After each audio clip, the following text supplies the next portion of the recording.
Everybody, and welcome back to another episode of What in the Ads is Going On. I am Amanda Robinson. I am with the amazing, incredible, fantastic, what's your name again? Rich Brooks. We have a very special episode today. We have lots of special guests. So this is a very casual, chill, relaxed evening. We should cheers, first of all. Yes. Yes. So this is, cheers, to an in-person, in real life interview. This is your first one, right? I think for this show, yeah. Yeah. And not only that, I'm not in Canada right now. So I'm finally across the border for the first time in forever. So very, very happy to Cheers be to here. that. Cheers Welcome to the States. Thank you.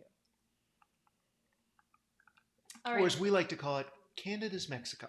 Canada's Mexico. I don't know. I just made that up. Okay. All right. Well, clearly we're going to have some fun here.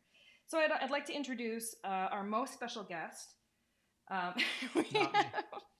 We have Ozzy the Hedgehog. We have an actual celebrity hedgehog here. Okay, so I'd like to introduce our hedgehog friend, who is going to be guest appearing for as long as he can stand me holding him without getting frustrated. And then we also have a very special announcement. Today, was it a no bones day or a bones day? Word has it was a bones day. It was a bones day, folks. It was a bones day. You know what that means? We're here and we are ready to rock to get this party started. All right. Introductions. I am here with the incredible Mr. Rich Brooks, the Rich Brooks. And Rich is an analytics aficionado. He runs Flyte New Media, so an agency here in Maine. He is also the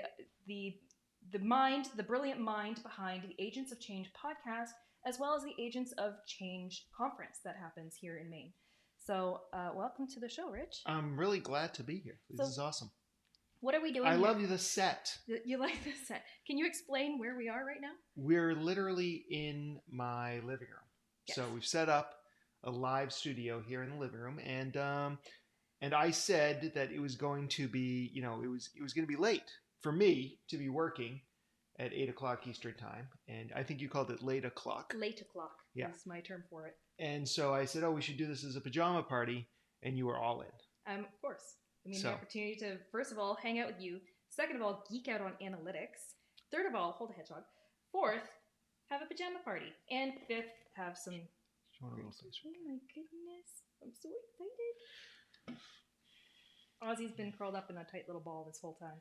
But now that he knows we're live, he wants some attention. Of course. Stealing the showstopper here. All right, so we're here to talk analytics. We're going to be talking don't sleep on your analytics. And I think this is an important topic. As much as we're going to be casual, we're going to... Wait, we can't lose the squishmallow. Oh, sorry. Thank you. As much as we're going to geek out on analytics, this really is for everybody. So if you're running a business, you're supporting a business, if you don't care about business, I don't care. This is still a conversation that is going to be important to you. So I'd like to start off by having Rich explain analytics to a 5-year-old. Let's see. That's a good one. So analytics is... God bless you. Professional set here. Analytics is basically how you know how your marketing is working. So that's the simplest way to explain it. And it can get very technical, but it doesn't have to. And to be honest, I'm not the world's most technical guy, so we'll keep things simple. And if you are a business owner, it's incredibly important because you have to understand how your business is running. And if you're a marketer, it's incredibly important because you got to report to somebody. You got to be able to explain how all your marketing is going. So analytics is critical. Marketing is a lot of fun, but too many marketers just kind of stop after the creative or the playing around and experimentation. They don't actually look at the results. And analytics is about, did that actually work? So what is analytics? Well, there's an umbrella term for analytics, but when a lot of businesses think about analytics, they think about Google Analytics. That's the most popular analytics program out there because it's insanely robust and it's free. And it's kind of the gold standard, isn't it? There are ones that have more bells and whistles or different bells and whistles out there for sure, but because this is so robust and because there's no cost, and some of these other platforms can cost hundreds or even thousands of dollars a month, that there's really no reason for any small to medium-sized business, even a giant corporation, would need more than Google Analytics when it comes to their website. So with Google Analytics, now you said it is one of the more robust tools. Not only is it free, it's extremely robust. Yes. That's a bit of a barrier to the average user trying to get set up or using analytics, has it not been? It definitely can be. And I would probably say that unless you're technically savvy, I wouldn't bother setting up Google Analytics yourself. Okay. I would probably have your web developer or an outside contractor or agency do it for you. There are ways of optimizing your Google Analytics so you get better results. Just as a few examples, like you can install Google Analytics by putting a line of code into your page or into WordPress. But then you can do more than that with like setting up filters. So for example, one thing you might not want to do is track your own traffic when you go to your website and check things out. Like that just kind of, it's almost like a crime scene. And the cops are walking all over the crime scene, right? You're muddying it up. You don't have the best information. And the whole idea of analytics is you want to understand how people are using your website. Google Analytics. How are people using your website? How do they find you? What was their behavior? Where are there people leaving before they should? All those sort of things. And where are they coming from? So there's all this information that can be gleaned from Google Analytics. But you should set it up the right way. And you should set up filters and you should set up goals. There are all these additional things you can do. And this is why sometimes it's helpful to just have somebody do it for you, because there are skills we want to learn because we're going to do them every day. And then there are skills that we don't need to learn because they're only going to happen once. And this is one of those. It's only going to happen once. You don't have to know everything. You just want to be able to read it so you can just hire an expert to set it up for you and to set up filters and goals and everything else you might need. And that's a really good point. So setting up filters, goals. So analytics out of the box is going to be extremely helpful, number one.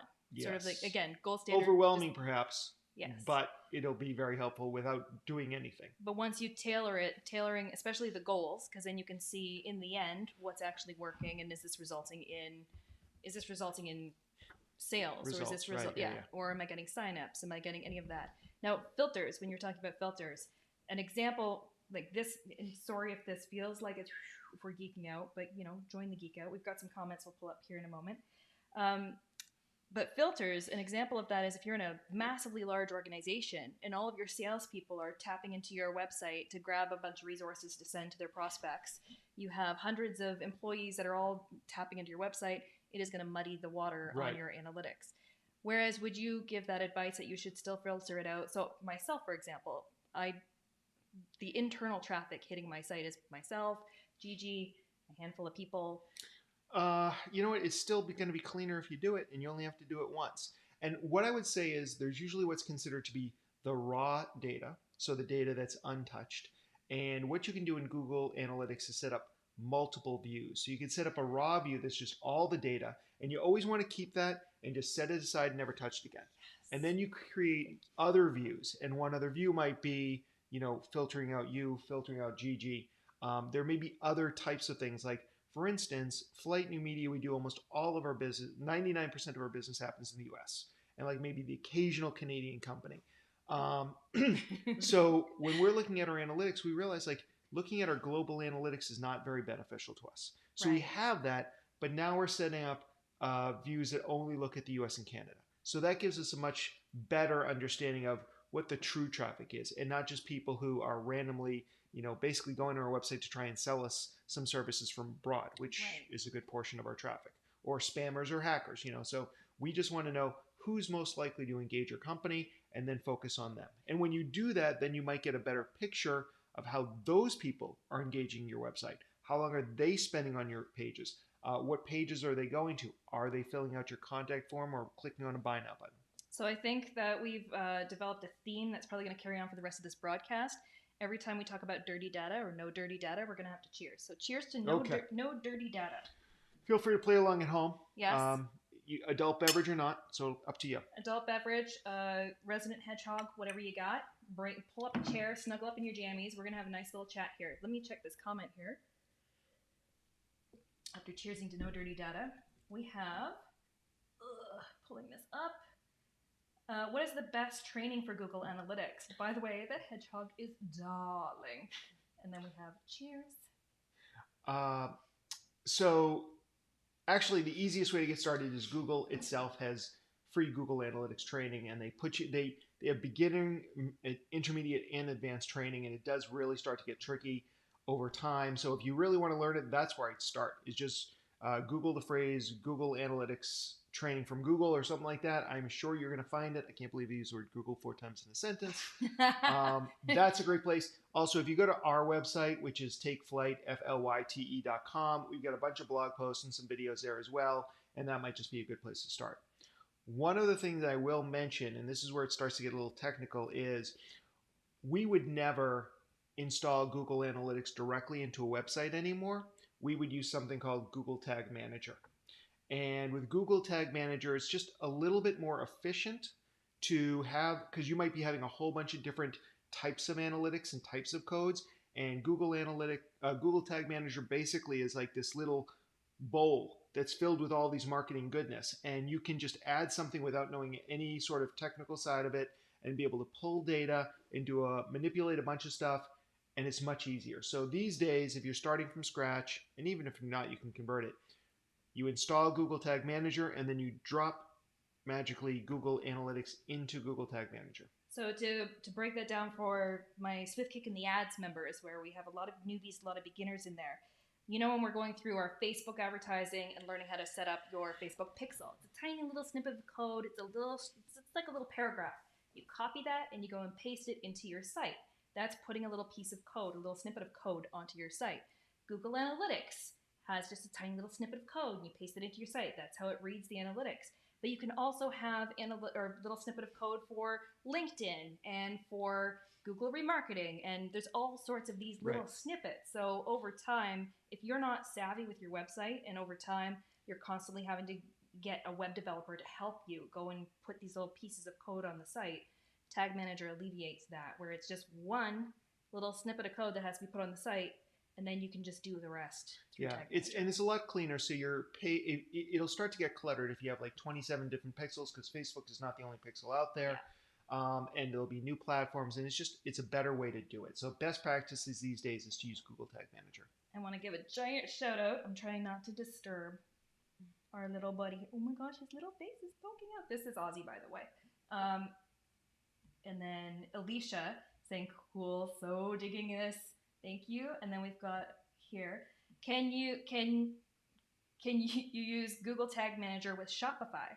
I believe so. I don't see why you couldn't. We're starting to get into the realm of things I ask my developers, but I'm pretty sure that you would be able to.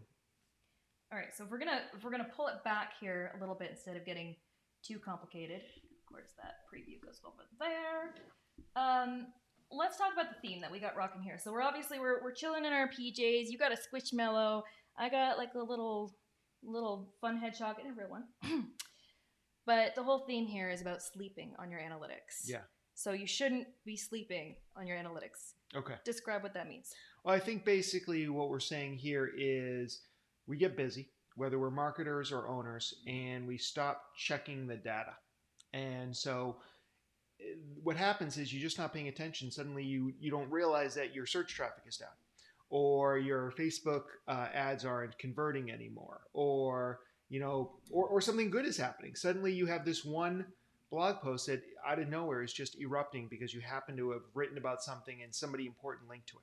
So it's critical to be looking at your Google Analytics, almost kind of like to get a sense of where your website is going and how it's behaving, what's working, what's not working.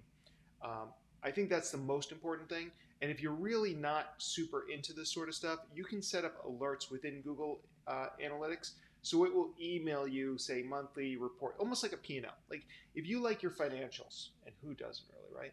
Anyways, if you like your financials and you understand the P&L, your budget, all that sort of stuff, like you can just have Quicken send you an email with that information. Well, it's the same thing with Google Analytics.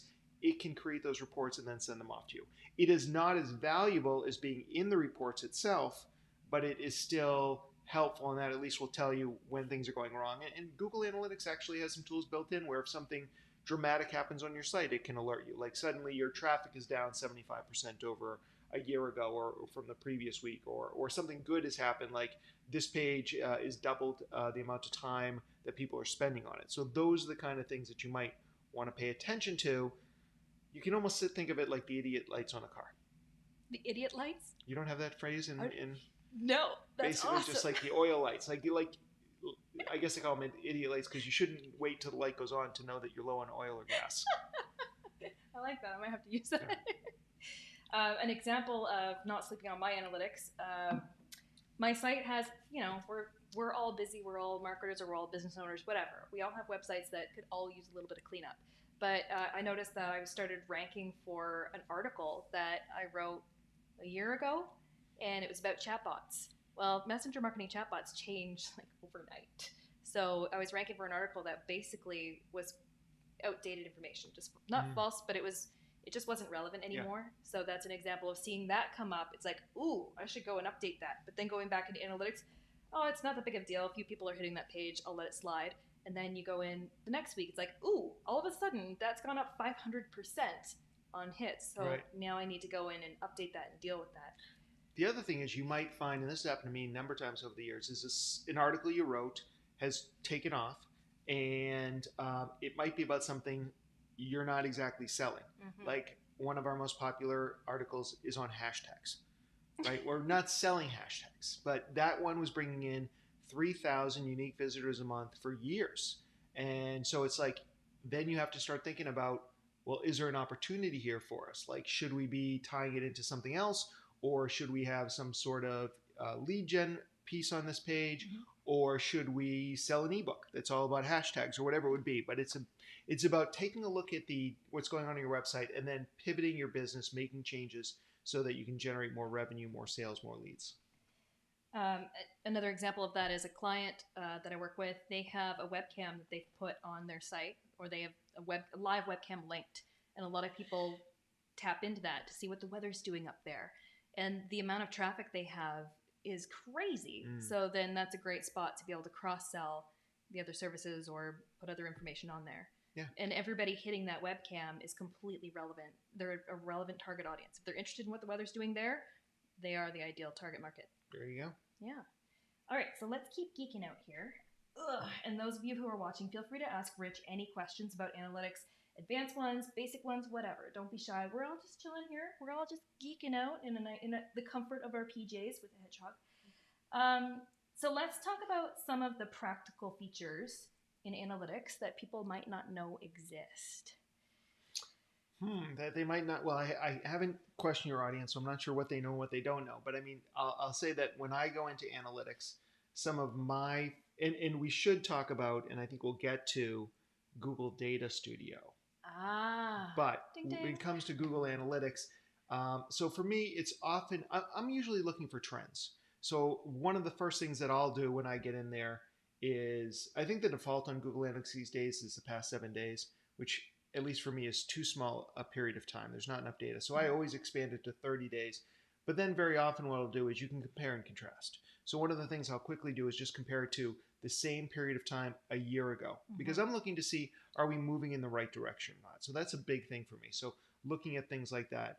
I'm also really interested in goals. I mean, I can tell how much traffic we're getting from Google or from Facebook, but how valuable is that traffic? So I may be getting 1/10 the amount of traffic from Facebook that I'm getting from Google. But if the people from Google are going, reading that hashtag blog post and leaving, where the people from Facebook are going and they're signing up for my email newsletter, or they're filling out a contact form, that's much more valuable. And again, that comes down to setting up those goals and setting up value for each one of those goals. Like if they're registering for something, what is the cost of that registration, whatever it is, and then being able to see that data. And so I think the thing is, once you start to see where the different information appears in Google Analytics, it's about then taking it to that next level. So it's like, all right, so what can I do with this information? So what if I take a look at, all right, here's how many people are converting at my website. Where in the country or where in the world are they coming from? And you may find that certain states or certain provinces are sending you your most valuable traffic.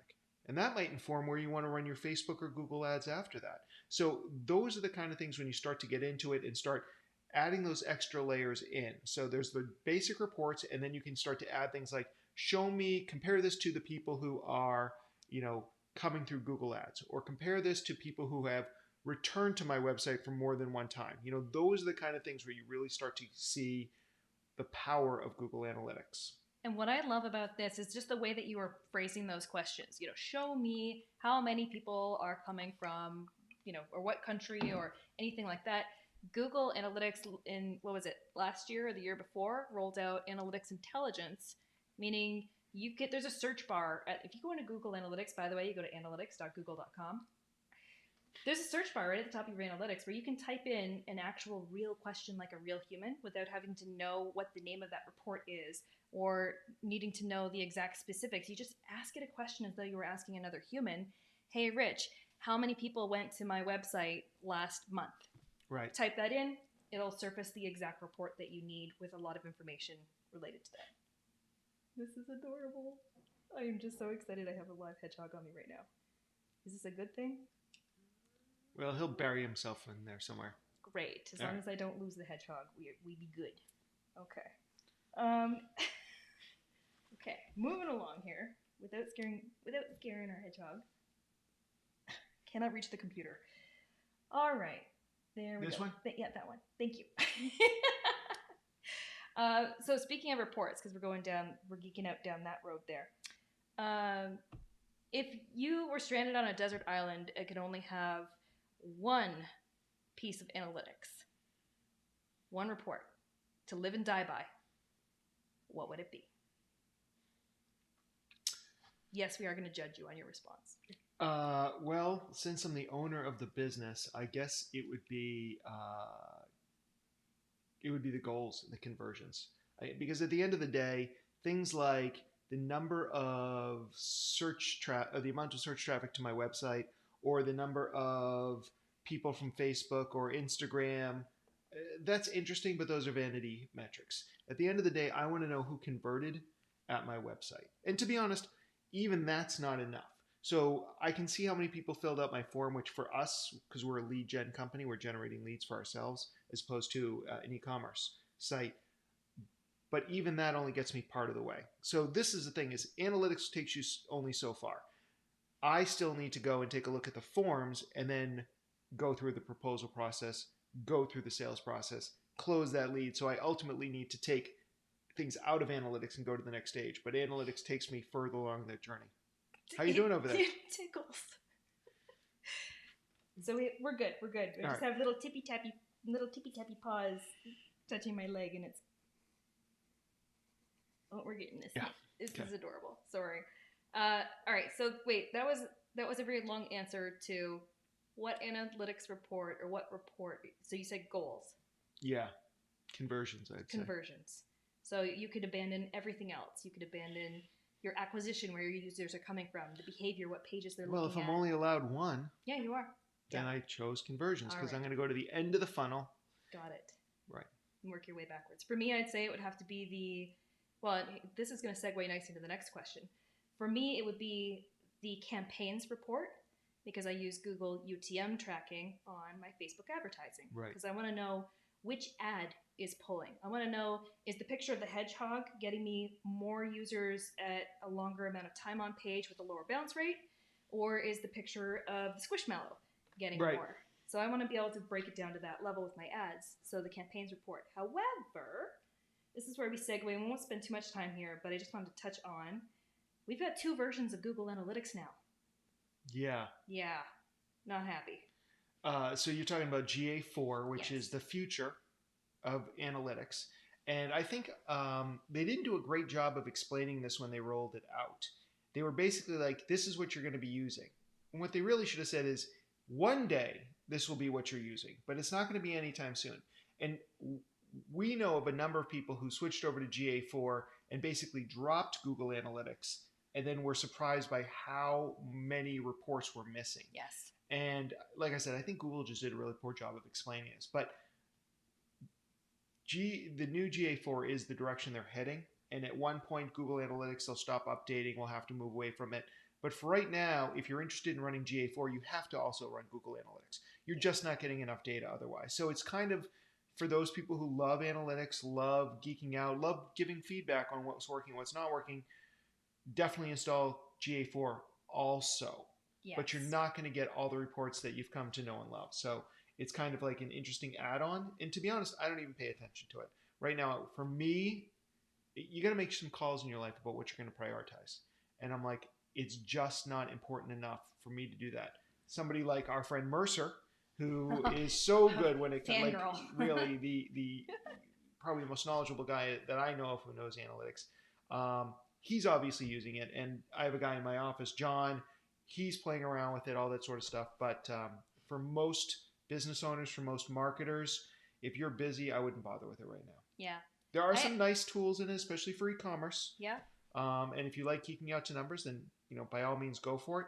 But if you don't and you're already feeling overwhelmed, it's not time yet. It's not time yet. Yeah, do not worry about FOMO on this one yet. Yeah, what I found so far is so some of my clients have just started. They go ahead and they install analytics, and it's defaulting. The first option they have is to put the new GA4 on. Oh, really? Yeah, but the benefit is that some of the information they're getting, we're talking about engaged users. It's now surfacing engaged users. So being able to read the information and go, okay, how many people were on my site? If I had 300 hits to my site, how many of those were actually engaged and taking an action? So it's very interesting to see it through both lenses.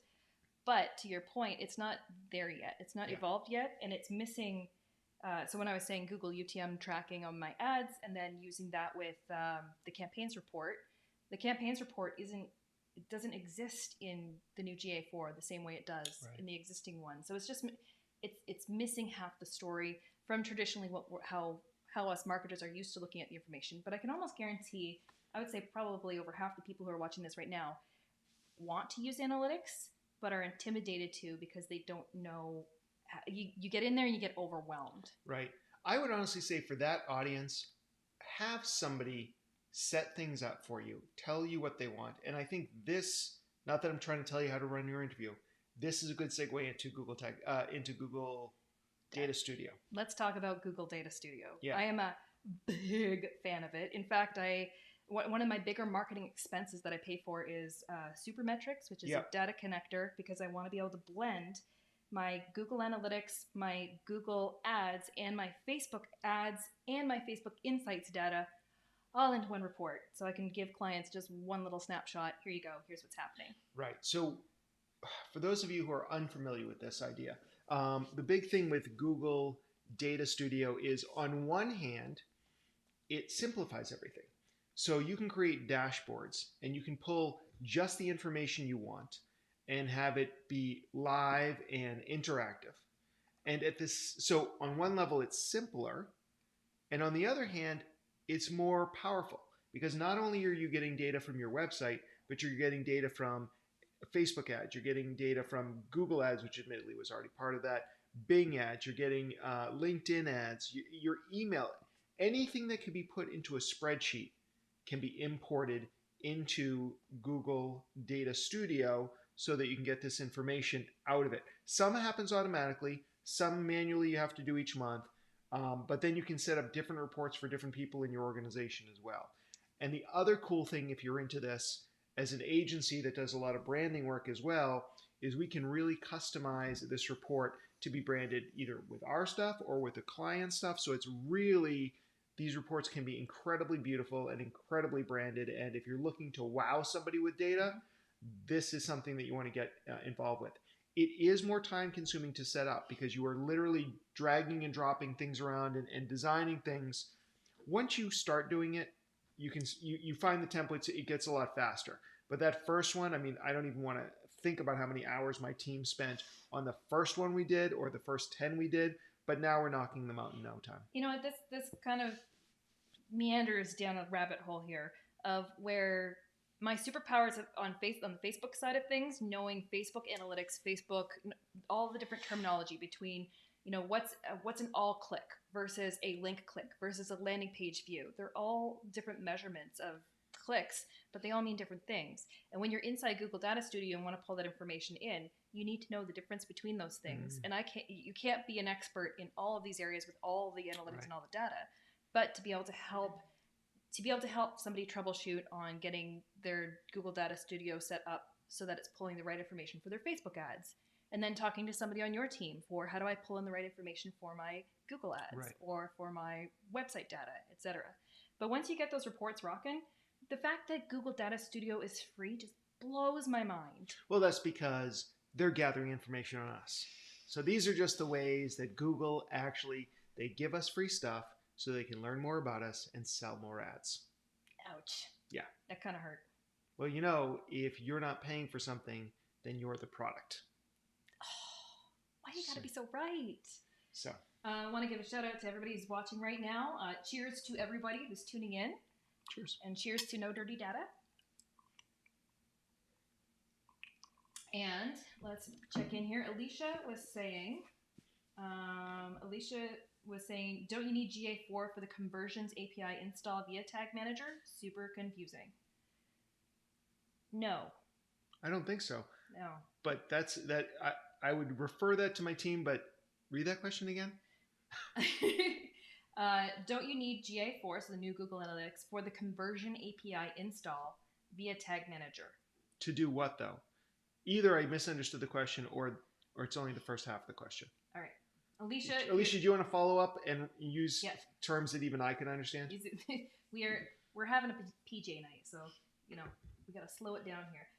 Another question that came up here, is there a training somewhere on Google Data Studio? The short answer is yes. Probably from Google. Well, the expanded answer is absolutely. If you want there to be, join Swift Kick in the Ads at swiftkickingtheads.com, and I will do a training on Google Data Studio just for ads kickers and members. There you go. So we will get that hooked up. So if you're interested, definitely check that out. Oh, and inside Swift Kick in the Ads right now, we have an entire replay library available to you with over 90 different replays, different topics, and I have an entire section in there on Google Ads, Google Analytics, and that section will be getting more expanded because that question has been coming up quite a lot inside the membership, which is why I feel I'm so excited to be sitting here with the Rich Brooks, geeking out with the celebrity of analytics. Well, I would say that Mercer is the right. Look, I'm working my way up to getting an interview with him. You're the first stepping stone. No offense. I see. Kidding. But I was going to say, like, Mercer also knows all the details, and the people on my team are actually doing the work. So I'm very good on the conceptual side of things, but I'm not the guy who's actually installing the code. But there's a difference between the guy installing the code and the person crafting an entire marketing strategy behind. Which is more my idea. Yeah. And the other thing I'd say is it's actually better because I'm a lot like the people who are watching right now, where you know what you want to do, you understand your business, you're like, hey, these are the kind of things I want to know. So you can hire somebody, and I mean, you certainly can figure it out on your own, but you can also find somebody who can sit there and you just say, look, I need these kind of reports so that I know how much I should be spending on Google ads or Facebook ads, or how much I should be doing in print or radio. Help me figure that out. And somebody who understands Google Data Studio will be able to put together those reports for you so you can make smarter decisions. And I guess at the end of the day, going back to the 5-year-old, explaining to a 5-year-old, all of this analytics just helps you make smarter business and marketing decisions. And if you are not looking at your analytics, you're basically sleeping. You're asleep at the wheel on your business. Yeah. You are not in the driver's seat. You are not in control. You are a passenger watching all of it happen around you. All right. Yes. All right. If you have any other questions, we're going to probably wrap this up shortly here. If you have any questions watching that you want to put in while we've got the Rich Brooks on, feel free to ask those. In the meantime, and we just covered, I was going to ask you, what would you say to a business owner right now to convince them to get into analytics? But I feel like we've touched on that. Yeah, I mean, in the same way, every business owner should be having, if you're not a financial genius, you still have somebody give you your P&L reports and your profit and loss P&L statements and everything else so that you can make better business decisions. And that's what we're talking about right here. You don't have to know every single aspect of analytics to benefit from that. You can, if you love that sort of stuff, then absolutely dive into it. But at the bottom line is you really just need to have somebody set this up for you. You can get the reports fed to you, spoon-fed to you if you want to. But it's a critical part of your marketing. Like, you're not really learning if you're not looking at the results. I can't agree more. Honestly, there are so many people, especially if you are spending money on advertising. If you're spending money on Google ads, spending money on Facebook ads, spending money on LinkedIn ads, whatever you're doing, if you are spending money on marketing and you're not actually looking at the results, then you're not wasting your dollars, but you're probably not spending it as efficiently as you definitely not spending as efficiently, and you might be getting lucky. But then you should know that so you can double down on what you're doing. So those are the kind of things, and that's why it's important to spend a few minutes minimum a day or a week just to be taking a look at things. And then, it is overwhelming. And this is why they came up with Google Data Studio, because Google Analytics, is so deep and so nuanced at times. But it's like, just spend a few minutes in there, you're going to start to understand more and more stuff. So Alicia elaborated. I'm going All to right. try and pull this up, but it's going to take up a lot of the screen. There we go. So in Google Tag Manager, to install the Facebook Conversions API, Facebook, you need a client account and need to add in the GA4 tag and Universal Analytics, right? Let me pull it up again. So it all works. I find it confusing. Probably not really questioning unless you can expand further on it. Yeah, I think your question is more getting into the actual weeds of how do we set up Google Analytics. How do we set up Google Tag Manager to pull in Google Analytics and set up Facebook, instead of the Facebook pixel on your site, you can set up your Facebook pixel through the Conversions API. And this is where we're starting to spiral into a little This too is why I technical for hire tonight. other people, because honestly, it makes my head spin. Yes, but I can help. Alicia, I can help get the answer for you because I am also going to be hanging out with the Flyte New Media crew. Yes. And, this Friday. And they are the experts on this. So I will make sure I bring that question forward and get you an answer on that. Well, is there anything else that you wanted to touch on analytics? Just, I think that there's a lot of different places. Like we talked primarily about Google Analytics, but obviously Facebook has its own insights. YouTube does. Email marketing programs have theirs as well. Again, you can pull in a lot of that stuff directly into Google Data Studio, which is great. But the other thing is, all those things only take you so far unless you're doing e-commerce.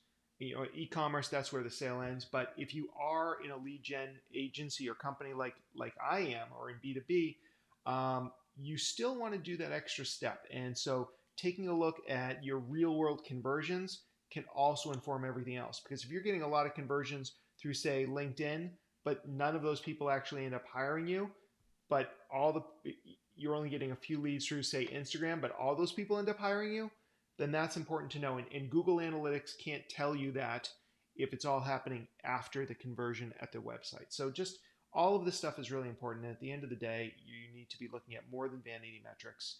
You need to be looking at your sales. Even more so than your conversions. You need to look at your sales. So you just said a word that puts me on a soapbox automatically. You just said vanity metrics. And I know we're talking about analytics and Google Analytics and all this, but I need like one small second here to say stop caring about how many Facebook followers you have. It is literally just a vanity metric. If you actually look at your insights or your Facebook analytics to a degree and look at how many people you're actually reaching on an ongoing basis with your content, you might have 1,000 followers, but you might reach 100,000 people in a week if you are cranking out good content and putting the effort and the energy in behind it. So those metrics are far more valuable to you, and I'll argue that to the death. Even if you are a personal brand, or if you are someone that will get booked or hired based on your clout, in the end, you can have 100,000 not actually dead, but non-active, or you can have 100,000 people who are following you, but if they're not actually active, then it drives your engagement rate down, which actually tanks your performance of your page and tanks your ability to reach people. It's like almost anything. There are short-term gains if you're kind of gaming the system. Yes. But in a long time, like you said, it could actually hurt your engagement levels, and it certainly is not going to help. You may get that first gig because you can say, oh, look, I've got 10,000 followers, or here, there, or the other place. But in the long run, they're going to notice that you're not actually influencing anybody. You're not getting anybody to change behavior. You're not getting them to show up at the event they hired you for. Yeah. It's not going to work. So I agree. At the end of the day, there's a lot of very successful people out there with not a lot of social media followers. So you should be using these platforms to have real life conversations with clients and build your business that way. I feel like we need to wrap it up there because that was really, really good. Plus, I'm almost out of whiskey. Yeah, ooh, that's not a good thing. Well, let's do one more cheers to No Dirty Data. There we are. Cheers. Thank you for, not only here, we have to drink after cheers. And by the way, folks, I do have a rule that I'm breaking tonight. My rule of thumb is I don't drink on live. Oh, I thought you were going to say no hedgehogs on live. Oh. That's not one of your rules? No, I think I'm going to have to get a hedgehog because I think this needs to happen more often. Right. It's pretty amazing. By the way, the hedgehog, Ozzy, keeps trying to burrow into my leg, and it's so cute, and it tickles. But anyway, distracted. See, you don't drink them live, and you shouldn't distracted hedgehog living either. These are all important things to keep in mind. You've learned. I'm learning. You've grown. I'm learning. So, everybody, this is What in the Ads is going on. My name is Amanda Robinson. I am the digital gal. I teach Facebook advertising with my 4-week Facebook Ads Bootcamp, which is rebooting in November, and my Swift Kick in the Ads membership. So if you want to learn Facebook advertising from the ground up, or have a safe environment to ask newbie questions, or just have a place where you can geek out with people like us in a safe, happy, positive environment, you definitely want to check out Swift Kick in the Ads. Rich, where can people find you? I am the Rich Brooks on every social media platform, so I'm pretty easy to find. And I'd say that if you like digital marketing, you should check out my podcast. It's The Agents of Change. You can find it at theagentsofchange.com or at your favorite podcasting platform. And I've been doing this for years. Really enjoy interviewing experts and having a good time with that. And yeah, that's kind of what I'm all about. Well, thank you. Not only thank you for being on the show today, thank you from the bottom of my heart for hosting this little digital nomad on my worldly travels, leaving Canada, coming here to the States. Thanks for hosting me. We're talking about turning this into a social media guru Airbnb. I really hope you do. That would be a brilliant Honestly, thing. Yeah. Could you imagine? Well, I just want to thank you for introducing me to the Amandaverse. So I really appreciate that. Cheers to the Amandaverse. The Amandaverse, where things happen at late o'clock and on Amanda time. So... all right. Thank you, everybody. Thanks for everyone tuning in. Johnny! I'm so glad you're here. I just scared the hedgehog. And then any questions we didn't get to. Oh, and this one I have to answer. Whose pet is that? Thank you. This is my girlfriend, Gigi's pet, who also works with Amanda as her virtual assistant. Yes. Do they know her as Gigi or as Jennifer? They know her as both because I call her Gigi all the time, but her name on Facebook comes up as Jennifer. So inside the membership, everybody knows her as kind of both. But so you came out really to see Gigi, and I just happened to be somebody who's living in her house with her hedgehog. We're not even gonna pretend that's like a joke. That is the actual truth. I'm here to hang out with Gigi. I'm here to do business with Gigi because to have our meetings in real life in person it's such a blessing. It's such a blessing. Oh my gosh, I'm so happy to be surrounded by so many good people who care about me, care about my business, but are amazing and talented. So you're just the extra talent. All right. You're the added talent. Okay, we're going downhill from here. Thank you, everybody, for tuning in. We will catch you next week on What in the Ads is going on. Thanks, everybody. Thanks, everybody. Nice meeting you. We'll catch you later.